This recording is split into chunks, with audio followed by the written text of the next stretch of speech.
إصدار شهادة 40% بالبنوك المصرية، وأيهما أفضل؟ أربط الشهادة ال40% أم الشهادة التناقصية 30% بالبنك الأهلي وبنك مصر؟ تعال نشوف تفاصيل الشهادات، بس قبل ما نبدأ الفيديو يا ريت تدعمنا بلايك للفيديو، تشترك في القناة، تفعل الجرس عشان يوصلك مننا كل جديد، ما تنساش تشارك الفيديو على كل أصحابك على السوشيال ميديا لتعم الفائدة. بعد اللايك والاشتراك في القناة تعال بينا نشوف الفيديو الجديد. بس الأول في خبر مهم، إن في بنك البركة أعلن عن زيادة أسعار العوائد على حساب التوفير الشهري ليصل إلى 26%، ويبلغ الحد الأدنى لفتح الحساب هو 1000 جنيه، فيما يبلغ الحد الأدنى لاحتساب العائد هو 5000 جنيه، واحتساب العائد على حسب الشرائح وسعر العائد المعلن من البنك. تعال بينا نشوف الفايدة على الشهادات. بعد ارتفاع أسعار الفايدة من البنك المركزي 600 نقطة أساسي أي 6%، وبدأ التسابق طبعا بين البنوك بإصدار أعلى عائد بالبنوك،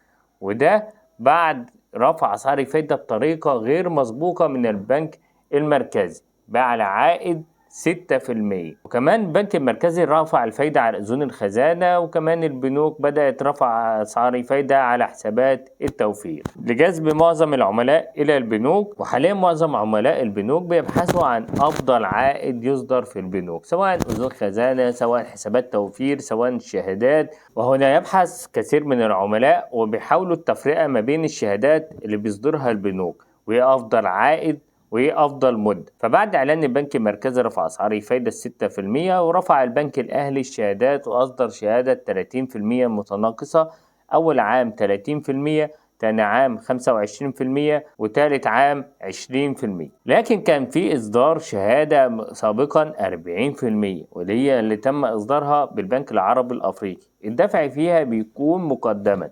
لذلك هنا بدأ البعض يحتار في أربط أنهي الشهادة 30% متناقصة خلال 3 أعوام هحصل على كام، والشهادة 40% في ال3 أعوام هحصل على كام. أولا الشهادة المتناقصة في أول عام 30%، وتاني عام 25%، وتالت عام 20%. لو هنستثمر مبلغ 100,000 جنيه هتحصل في نهاية المدة على 75,000 جنيه في خلال ال3 أعوام. أما الشهادة ال40% هتحصل على 100,000 جنيه هتحصل عليهم 40,000 جنيه، لكن هنا العائد هيكون مقدما.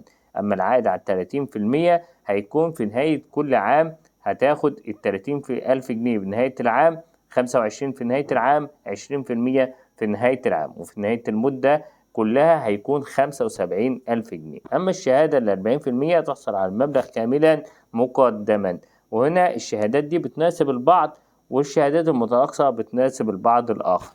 لذلك هنا لك حرية الاختيار ما بين الشهادات. ما تنساش الاشتراك في القناة، تفعيل الجرس، واللايك للفيديو.